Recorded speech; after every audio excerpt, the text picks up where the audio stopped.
नमस्कार। कारोबार करने के तरीके तेजी से बदल रहे हैं। ऐसे में यह जरूरी है कि एमएसएमईज भी उसके हिसाब से स्ट्रैटेजी बनाएं और कदम बढ़ाएं।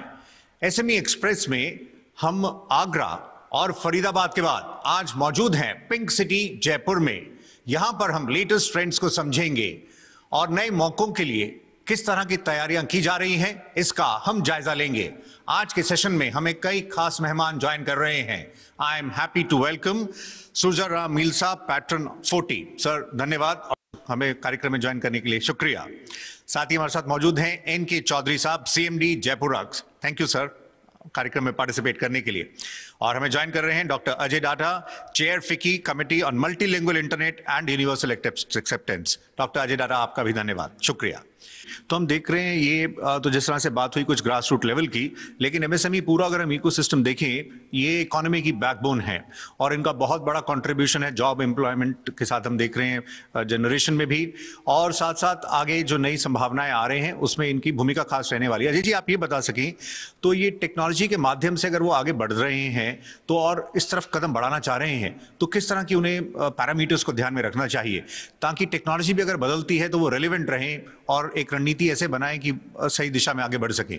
Right path is technology is your best friend. Technology is the important tool to adopt. जब आप अडॉप्ट करते हो, सोचते हो कि मुझे इसको अडॉप्ट करना है, तो उससे डिजिटल प्रेजेंस आती है। डिजिटल प्रेजेंस पेमेंट में ही नहीं, इंटरनेट पे भी आती है। टेक्नोलॉजी आप अडॉप्ट करते हो तो स्पीड बढ़ती है, एक्यूरेसी बढ़ती है, अकाउंटेबिलिटी बढ़ती है, सिक्योरिटी से रिलेटेड आप पैरामीटर्स लेते हो तो ये आप प्रोटेक्ट करते हो अपने आप को कि मेरे साथ में कोई गलत काम नहीं हो पाएगा।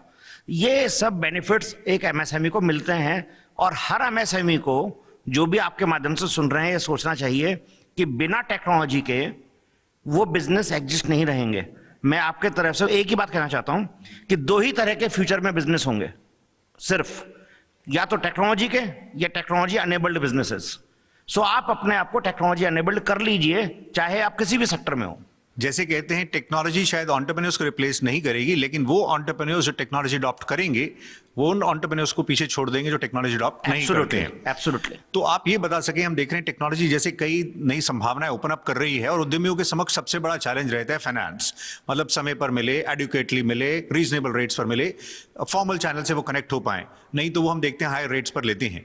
इसमें जिस तरह से अब वो उद्यमी मेन स्ट्रीम में आ रहे हैं और जो डेटा उसमें जनरेट हो रहा है, तो जी ये बताइए उसके जरिए ये आर्टिफिशियल इंटेलिजेंस और लेटेस्ट टेक्नोलॉजीज के माध्यम से कैसे उसमें सपोर्ट किया जा सकता है और सपोर्ट हो रहा है। देखिए फिनटेक को आप बीच में ला सकते हैं इसमें। आज मेरी नंबर ऑफ ट्रांजैक्शंस अगर ऑनलाइन हैं और मेरी पेमेंट्स ऑनलाइन हैं, वो डेटा बहुत आसानी से एक्सपोज किया जा सकता है to the lender and you can immediately get the money. Speed at which you can get the money today, अगर आपके systems सही हैं, is unbelievable and at the cheapest cost. ये संभव है अगर हम टेक्नोलॉजी और फिनटेक को साथ जोड़ दें। टेक्नोलॉजी अनेबल करें अपने बिजनेस में और फिनटेक के साथ जुड़ जाएं, बैंक की टेक्नोलॉजी के साथ जुड़ जाएं, लैंडर की टेक्नोलॉजी के साथ जुड़ जाएं। ये एक अपने आप में बहुत इंपॉर्टेंट है और बिजनेस को पैसा चाहिए होता है, किसी भी सेक्टर में हो। पैसा अगर आपको सही रेट पर सही समय पे मिल जाए वो एक अपने आप में बहुत बड़ी चीज होती है। और इंफॉर्मेशन आपके पास सही ऑलरेडी है बिजनेस में, and information and money is the magic in any business. जैसे कोलैटरल बेस्ड फंडिंग रहती थी, अब दौर बदल रहा है, अब बैंक्स भी कैश फ्लो लेंडिंग पर काफी ध्यान दे रहे हैं। तो एआई में जो डेटा ड्रिवन जो डिसीजंस हैं वो काफी उसमें हेल्प कर सकते हैं क्योंकि कई पहलुओं पर हो सकता है। तो इसकी इंपॉर्टेंस को आप बताइए, जो अलग अलग जगहों से जो डेटा जनरेट हो रहा है वो कैसे पूरा ये जो परिदृश्य जो पूरा सिनेरियो बदल रहा है। देखिए आर्टिफिशियल इंटेलिजेंस जिसको एआई आप बोल रहे हैं, इसमें सबसे इंपॉर्टेंट पॉइंट है हमको देखना होगा कि नाउ जो पहले कभी भी नहीं था कि कंप्यूटर्स कैन थिंक, यही एक आर्टिफिशियल इंटेलिजेंस है। अगर आप सोचिए कि मशीन सोचने लग जाए तो आपकी जो ह्यूमन पावर है वो थोड़ी उसमें भी आ गई है। तो अब आप उसको काम दे सकते हैं, सोचने का काम देते हैं तो आपको 5 साल का प्रेडिक्शन एनालिसिस करना है डेटा का। आपका उसके पास सिर्फ डेटा का एक्सेस ऑलरेडी है तो आपको डेटा देना नहीं है। डेटा का एक्सेस लेगा आपको, it can predict, it can give you a trend, it can guide you, It can do the data analysis much more faster and give you the direct answer rather than you decide your answer. तो AI अगर आपने नहीं सीखा, चाहे job हो चाहे business हो, आपको प्रोडक्टिविटी एनहेंसमेंट करने के लिए ये टूल यूज करना पड़ेगा, और ये बहुत इंपॉर्टेंट टूल होगा। जो अभी दोनों को पैनलिस्ट भी बोल रहे थे, उसके अंदर भी AI का रोल जो है बहुत ही क्रिटिकल हो जाएगा। अजय साहब, चलते हुए दो पहलू पर आपकी राय चाहेंगे। जब हम बात करें टेक्नोलॉजी की, तो ये कितना ज़रूरी है कि एसएमईज भी साइबर सिक्योरिटी के लिए कदम बढ़ाएं। वो इसको इतना सीरियसली नहीं लेते और कई बार बड़े बेसिक सिक्योरिटी कंट्रोल्स ही इस्तेमाल करते हैं। तो इस दौर में वो भी एक तरह से टारगेट हैं। तो एक तो इस पहलू को आप पहले बता सकें। एमएसएमई को ज़्यादा ध्यान रखने की दरकार है। We are large in number. MSME सबसे बड़ी एक ग्रुप है बिजनेस कम्युनिटी की इस कंट्री के अंदर, और नेचुरली परसेंटेज भी अगर लगाएंगे तो बहुत ज़्यादा नंबर्स अटैक होंगे। साइबर सिक्योरिटी के लिए वो इजी टारगेट भी हैं, क्योंकि जैसा आप ही ने कहा, वो सबसे कम ध्यान रखते हैं। जहाँ सबसे कम ध्यान होगा वहाँ पर अटैक के चांसेस बढ़ जाएंगे। इसलिए साइबर सिक्योरिटी को ध्यान रखना चाहिए।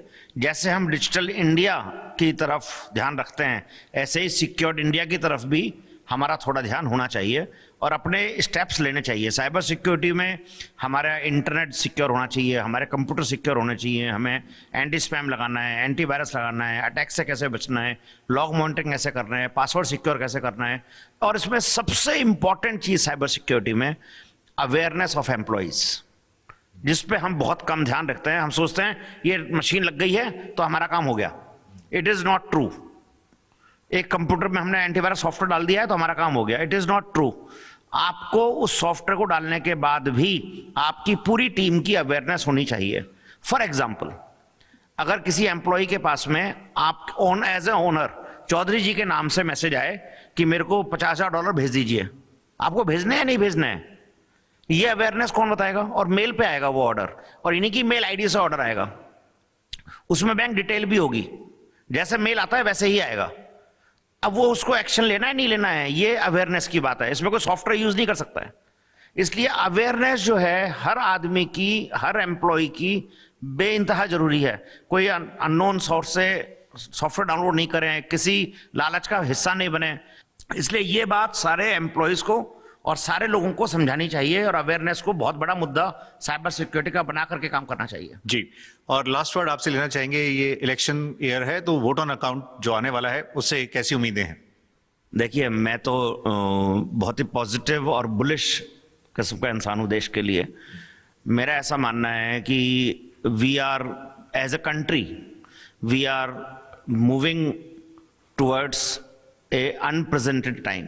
जो सोने की चिड़िया वाली जो हमारी बात हुआ करती थी, हम उस तरफ आगे बढ़ रहे हैं, और हम उससे दूर हैं डेफिनेटली, लेकिन वो दिन बहुत ज़्यादा दूर नहीं है कि हम चाइना को सरपास करेंगे, और हो सकता है हम अगले 30-40 साल में वर्ल्ड की नंबर 1 इकोनॉमी बने। मैं उस बात को गलत नहीं मानता हूँ अगर हम ऐसा सोचे तो। और उसी लाइन में ही हमारे वोट ऑफ अकाउंट्स भी हमारे प्रेजेंट्स होने चाहिए। हमारा जो रिजल्ट है एक्सपेंडिचर का, वो हमारा बढ़ना चाहिए, जो इन्वेस्टमेंट का है वो बढ़ना चाहिए, और उसमें हमें बहुत ज़बरदस्त रूप से ग्रोथ भी आने वाले समय में दिखनी चाहिए। जी, तो अभी के लिए इतना ही। अमील साहब धन्यवाद, चौधरी जी आपका भी शुक्रिया, डॉक्टर डाटा आपका भी धन्यवाद, पर आप ही बने रहें। आप सभी का शुक्रिया कार्यक्रम में पार्टिसिपेट करने के लिए। मील साहब शुक्रिया, चौधरी जी धन्यवाद, डॉक्टर डेटा आपका भी शुक्रिया। तो अभी के लिए इतना ही एसएमई एक्सप्रेस के जयपुर राउंड से। अब हम आपसे मुलाकात करेंगे लुधियाना में। फिलहाल नमस्कार।